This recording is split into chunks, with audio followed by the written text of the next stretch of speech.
In the late 1990s and early 2000s, if you walked onto the trading floor of the Enron Corporation in Houston, Texas, you would not feel like you were standing inside an energy pipeline company. You would feel like you were standing at the center of the universe.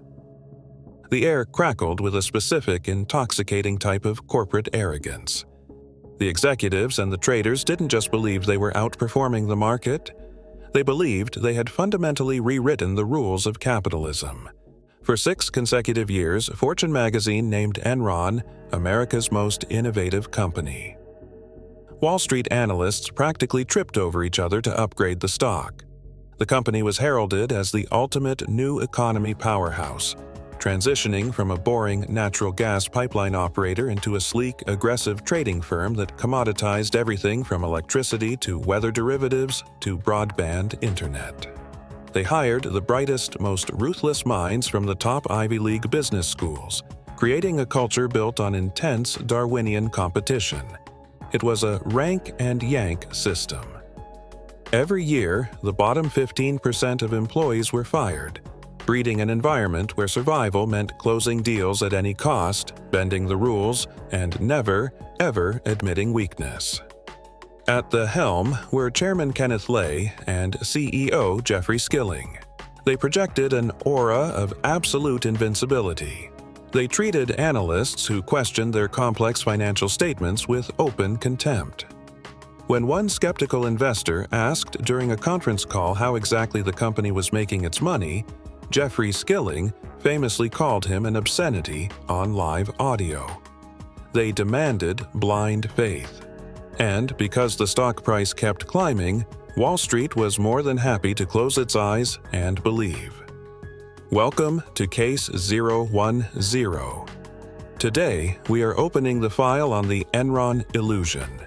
We will investigate how the 7th largest corporation in the United States was actually a spectacular mirage, built on a foundation of imaginary profits, hidden debt, and a culture of unimaginable hubris. To understand how Enron pulled off one of the greatest financial illusions in history, you have to understand the core engine of their deception. It wasn't a secret bank account, and it wasn't a traditional Ponzi scheme. It was a perfectly legal, heavily weaponized accounting method known as mark-to-market. Traditionally, a company records revenue when it actually receives the cash. If you build a pipeline and sell gas through it for 10 years, you record the profit year by year as the money comes through the door.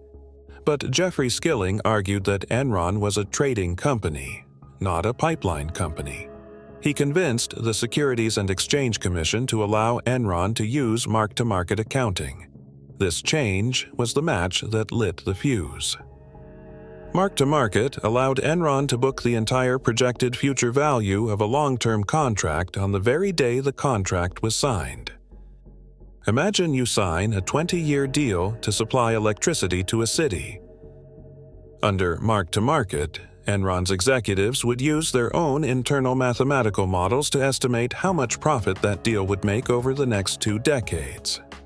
They would then record all 20 years of that estimated profit on their balance sheet today. Immediately, before a single watt of electricity was ever delivered. It was a system that allowed them to literally print imaginary money. And because the executives' massive bonuses were tied to the stock price and the revenue they booked, they were heavily incentivized to wildly inflate their projections. The most glaring example of this absolute fiction was their partnership with Blockbuster Video in the year 2000. Enron announced a revolutionary deal to provide broadband video-on-demand services to consumers.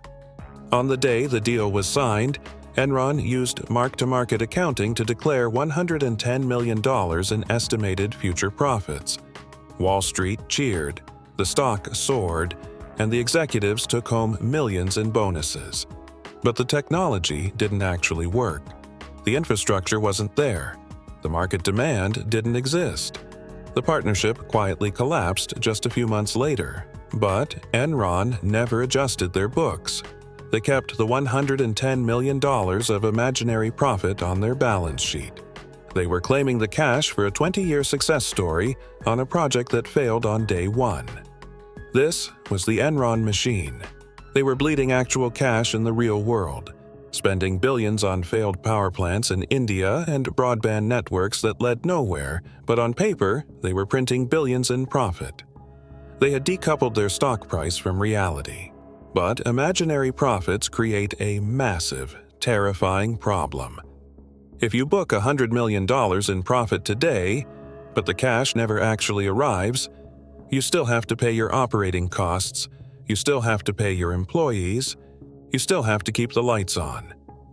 Enron was experiencing a catastrophic cash crunch. They were borrowing billions of dollars just to keep the illusion alive. But if Wall Street saw that massive mountain of debt on Enron's balance sheet, the stock price would instantly collapse. The illusion of the brilliant, invincible company would shatter. Enter Andrew Fastow, Enron's chief financial officer. Fastow was tasked with solving an impossible puzzle. How do you hide billions of dollars of toxic debt from the public while making the company look like a financial fortress? Fastow's solution was to create a labyrinth of special purpose entities, or SPEs.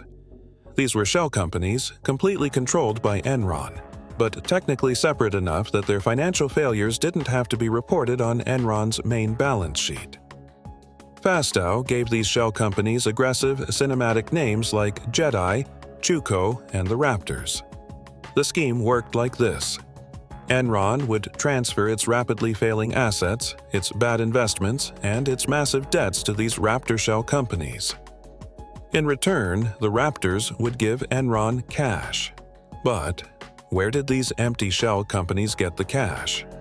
Enron backed them with its own soaring stock. It was a breathtakingly dangerous loop. Enron was effectively hedging its own toxic debt against the value of its own stock. As long as Enron's stock price kept going up, the Raptors remained solvent, the debt remained hidden, and the financial statements looked pristine. But it meant the entire survival of the corporation rested on a single, fragile pillar. The stock price could never, ever go down. If the stock dropped, the Raptors would instantly become insolvent. The hidden debt would come crashing back onto Enron's balance sheet, and the whole house of cards would be violently exposed. They had built a multi-billion-dollar ticking time bomb, and Fastow was personally paying himself tens of millions of dollars to manage it. The pressure to maintain the illusion created a culture devoid of moral limits. If imaginary profits weren't enough to keep the stock price up, they had to find a way to squeeze real cash out of the physical world. And they found their target on the West Coast. In the year 2000, the state of California deregulated its energy market. Enron's aggressive, hyper-competitive traders saw an entire state grid not as a public utility, but as a casino. They realized that in a deregulated market, electricity prices skyrocket when supply is low. So, the traders manufactured a crisis. Using strategies with names like Death Star, Fat Boy, and Get Shorty, Enron traders began routing California's electricity out of the state only to sell it back in at massively inflated prices. But the darkest manipulation came when they colluded with power plant operators. During the hottest days of the summer, when millions of Californians desperately needed air conditioning, Enron traders would call the power plants and instruct them to shut down the turbines for unscheduled maintenance. They intentionally choked off the power supply to the nation's most populous state. The result was the California energy crisis. Rolling blackouts swept across the state. Traffic lights went dark, causing accidents. Small businesses were ruined. Hospitals were forced to run on backup generators, putting human lives at immediate, terrifying risk. The state of California was forced to declare a state of emergency. And on the trading floor in Houston, the Enron traders were laughing. Audio recordings later released by federal investigators captured the pure, unadulterated psychopathy of the culture. Traders were recorded mocking the grandmothers whose power they had just cut off. They were heard openly celebrating the massive wildfires in the state because the fires threatened transmission lines, which would drive the price of energy even higher. They chanted, "Burn, baby, burn," as California suffered. It was a display of systemic corporate sociopathy. They were willing to plunge millions of innocent people into darkness just to extract enough cash to feed the impossible expectations of their imaginary balance sheet. But gravity always wins. In 2001, the dot-com bubble burst. The tech-heavy NASDAQ crashed, and a chilling wave of skepticism washed over Wall Street. Investors stopped buying into the hype and started demanding to see actual cash flow. As the broader market contracted, Enron's stock price finally stopped its miraculous ascent. It began to slip, and as the stock price slipped, the ticking time bomb of the Raptor shell companies was armed. The special-purpose entities that held all of Enron's toxic debt were suddenly severely underfunded. The debt they had hidden in the shadows was slowly dragging the main company into the abyss. Inside the company, the illusion was fracturing. Sharon Watkins, an Enron vice president and an accountant, looked closely at the complex structures Andrew Fastow had built. She realized with horrifying clarity that the company was essentially a massive accounting fraud. She wrote a desperate, anonymous memo to Chairman Kenneth Lay, warning him that Enron was going to implode in a wave of accounting scandals. The executive suite went into a quiet, panicked frenzy. In August of 2001, CEO Jeffrey Skilling, the arrogant architect of the mark-to-market illusion, suddenly and inexplicably resigned, citing personal reasons. He abandoned ship just as the hull began to violently buckle.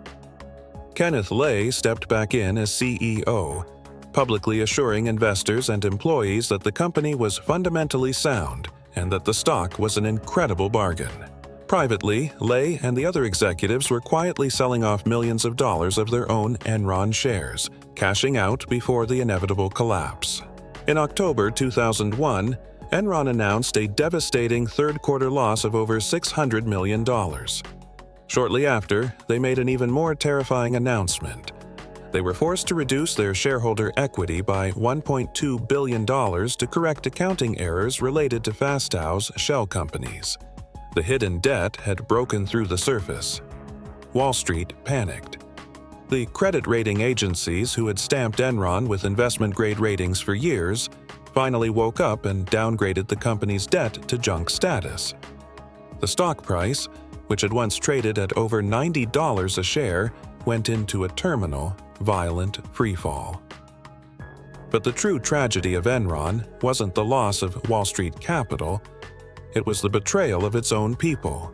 While the executives had cashed out hundreds of millions of dollars at the top, the thousands of ordinary Enron employees were trapped. The company had heavily aggressively pushed its workers to invest their retirement savings into Enron stock. As the stock plummeted toward zero, Enron froze the employee 401(k) accounts. They claimed it was a routine administrative change. The executives could sell, but the secretaries, the pipeline workers, and the mid-level managers were locked out. They were forced to watch completely helpless as their entire life savings, their pensions, and their futures were incinerated in real time. On December 2, 2001, the Enron Corporation, once the most innovative company in America, filed for Chapter 11 bankruptcy. It was, at the time, the largest corporate bankruptcy in the history of the United States. The fallout was apocalyptic. Thousands of employees lost their jobs and their life savings on the exact same day. The accounting firm Arthur Andersen, one of the prestigious Big Five auditors in the world, was destroyed after it was revealed they had actively shredded tons of Enron documents to hide the fraud from federal investigators. Jeffrey Skilling, Kenneth Lay, and Andrew Fastow were all indicted and convicted of massive corporate fraud. The smartest guys in the room were finally held accountable by the math they thought they could manipulate. The Enron parable is a haunting reminder that in the financial world, complexity is often just a smokescreen for deception. It proves that arrogant corporate culture, when combined with aggressive accounting loopholes, can create a phantom empire capable of destroying real lives. It leaves us with one immutable rule of investing. If a company cannot clearly explain how it makes its money in a way that you can understand, neither can they. This closes case file 010.